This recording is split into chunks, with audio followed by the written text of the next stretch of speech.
La création d'OPAL-RT a germé dans nos têtes quand on a quitté Hydro-Québec. Alors, on s'est dit pourquoi on n'essaye pas par nous-mêmes. On va se sentir qu'on a les coups des franges, qu'on peut faire tout ce qu'on veut.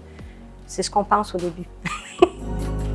Le marché n'était pas toujours prêt. C'était difficile de trouver des contrats. On était trop petits, on était québécois, on était francophones, on n'était pas connus.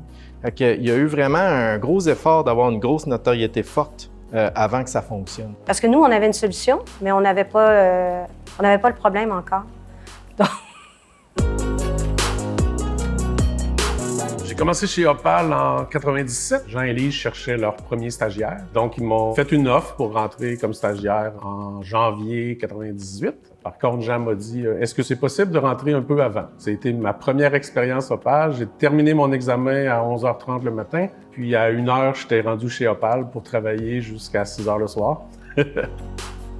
J'ai commencé en avril 98 chez OPAL-RT, donc ça va bientôt faire 25 ans. Je me souviens, le mardi matin à 11h, je les rencontre et à la fin de l'entrevue, ils me disent « Bon, bah là, à quel moment il faut qu'on donne notre prise de décision ?» Et là, je regarde ma montre puis je dis « Bah, moi, mon avion est à 7h ce soir. » Puis là, j'ai déjà vu la connivence qu'ils avaient ensemble, ils se regardent tous les deux puis ils disent « C'est bon, on te prend. » I believe at the very core, it's about making everybody feel like they belong.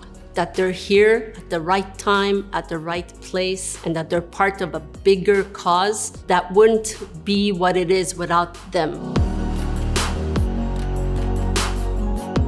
For me, OPAL, it's kind of like a family. Usually in a normal company, it's more a pyramid shape. Here at OPAL, it's very flat line, and there's like team leaders and VPs who are also engineers.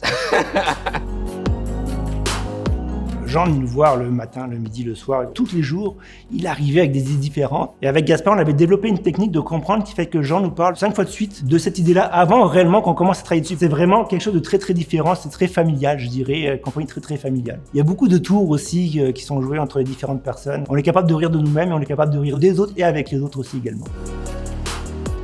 Une des particularités de OPAL, c'est que notre temps de simulation est très rapide. Donc, plus les calculs vont se faire rapidement, plus c'est réel. C'est pareil comme un coureur de haie. C'est qu'il faut que le coureur saute quand il voit la haie. Être capable de s'assurer que le coureur de haie saute à la bonne place, ça prend une mathématique quand même très poussée, du type PhD, du type doctorant.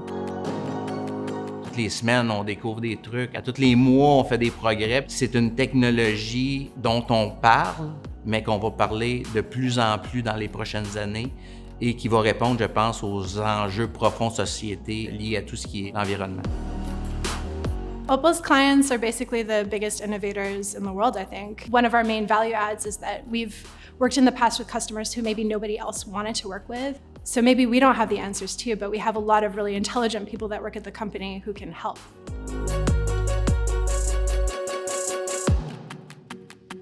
Avec OPAL, j'ai parfois l'impression que le futur, c'est aussi maintenant, dans le sens où on fait des choses déjà qui sont pas mal à la limite de qu'est-ce qu'on pourrait faire. Je pense que mon premier souhait, c'est que dans 25 ans, justement, qu'on ait toujours la même ADN, qu'on ait gardé cette identité de toujours vouloir investir en fait, dans les secteurs où on voit qu'il y a de l'innovation, chez les clients avec qui on peut collaborer. We're growing really fast, but with a company that is focused and that understands that people are important, we're up for the challenge. Ce que j'aimerais, c'est avoir une entreprise qui reste agile, qu'on reste avec l'esprit, je dirais, créatif. Ce serait de demeurer toujours un peu naïf. Il faut que tes enfants aient d'autres enfants.